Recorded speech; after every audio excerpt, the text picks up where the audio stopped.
Salut les amis, aujourd'hui on se retrouve pour une nouvelle vidéo et aujourd'hui c'est une création faite pour une amie, une création très originale, vous allez voir, autour de la rose et de la fraise. Deux parfums qu'on pourrait totalement imaginer ensemble, qui sont délicieux, deux parfums très doux, très frais et qui ensemble font une explosion de saveurs dans notre bouche. Vous allez voir. J'ai fait de cet entremets quelque chose de très délicieux, je souhaitais faire quelque chose de très léger. C'est pour ça qu'il se compose simplement d'une mousse avec un insert coulis. Quelque chose de très simple, de très facile à faire, vous allez voir. Alors sans plus tarder, tous en cuisine.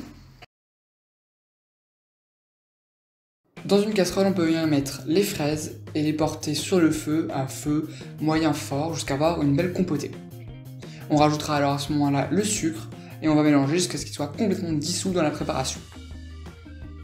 Une fois que c'est le cas, on peut alors le placer dans un récipient haut et fin et mixer le tout à l'aide d'un mixeur plongeant jusqu'à avoir une préparation bien lisse et sans morceaux. Vous allez alors pouvoir les placer dans les moules dômes. Les dimensions de ce moule sont en description. Et vous allez pouvoir placer ces petits dômes de fraises durant 2 heures au congélateur. Pendant ce temps, dans un bol, on va pouvoir venir mettre la farine avec le beurre et on vient sabler le mélange. C'est-à-dire, ça va consister du coup à avoir une préparation sableuse, regardez comme ici, des tout petits grains. C'est le beurre qui vient enrober la farine. On pourra alors ajouter le sucre glace, l'eau et le jaune d'œuf. Et on va mélanger le tout rapidement et brièvement afin d'éviter d'échauffer le gluten. Dès qu'on obtient une belle boule, on peut alors phraser le tout. Ça consiste tout simplement à l'étaler en l'écrasant sur le plan de travail. Cela permet d'être plus rapide pour homogénéiser la pâte. On la filmera alors dans un film plastique et on la placera durant une demi-heure au réfrigérateur. Une fois ce laps de temps passé, on peut alors l'étaler entre deux feuilles de papier sulfurisé sur 4 mm d'épaisseur. On viendra détailler des cercles de 4 cm de diamètre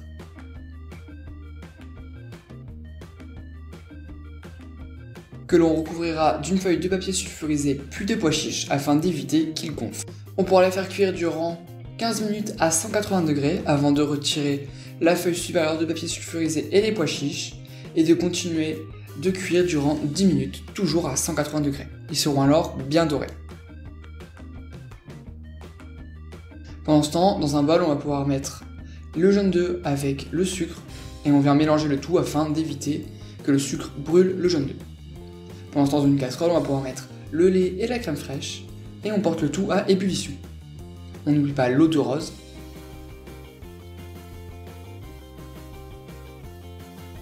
Et on va pouvoir rajouter alors ce mélange bien fumant sur nos jeux et notre sucre et on vient mélanger le tout afin d'avoir une préparation homogène. On va par la suite la remettre dans la casserole et faire une crème anglaise, donc c'est-à-dire la porter à feu moyen tout en mélangeant tout le temps afin d'éviter que le fond de la casserole brûle. Et une fois que la crème nappe notre cuillère, c'est-à-dire qu'on peut passer notre doigt sur la cuillère sans que celle-ci dégouline, on stoppe la cuisson, on rajoute la gélatine et on mélange afin de l'incorporer.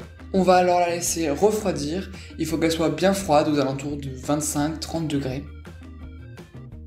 Pendant ce temps, on fait notre chantilly en mettant notre crème bien froide dans un bol bien froid et un fouet bien froid. Et on vient battre le tout jusqu'à avoir une chantilly qui soit bien consistante. N'oubliez pas de rajouter les colorants. Puis après, on va pouvoir venir donc rajouter notre crème anglaise, bien froide, je le disais. Et on vient l'incorporer dans notre chantilly délicatement, c'est pour ça que j'exécute ce geste-là. On va pouvoir venir placer notre chantilly dans une poche à douille sans douille et on vient la pocher dans nos moules. La référence des moules est en description. On les remplit aux 2/3 environ avant de rajouter notre insert de coulis de fraises. On appuie bien afin qu'il n'y ait pas de bulles d'air avant de recouvrir de notre mousse de nouveau et de laisser reposer au congélateur durant 6 heures. Vous allez pouvoir alors les démouler et placer chaque boule sur chaque cercle de pâte brisée. Appliquer un temps pour temps d'eau et de sucre. La recette est en description, vous allez voir, c'est extrêmement simple. Avant de déposer de jolis et belles pétales de rose. Il faut bien qu'elle recouvre tout l'entremet entièrement, le dessus comme les côtés. Et c'est déjà prêt. Et franchement, c'est délicieux.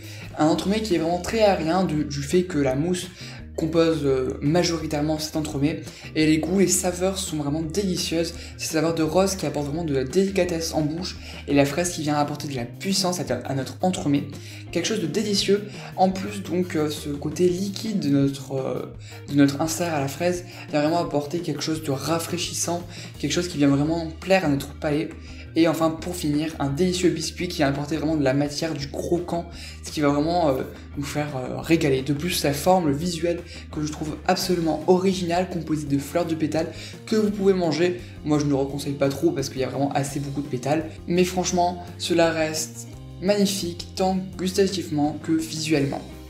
Alors si vous t'a plu, n'hésite pas à t'abonner à mon compte Instagram, liker la vidéo et à t'abonner à ma chaîne YouTube en activant la petite cloche pour ne rien rater des prochaines vidéos. Et tu peux me dire en commentaire quelle prochaine revisite ou recette que je voudrais créer voudrais-tu que je réalise, et moi je te dis à très bientôt.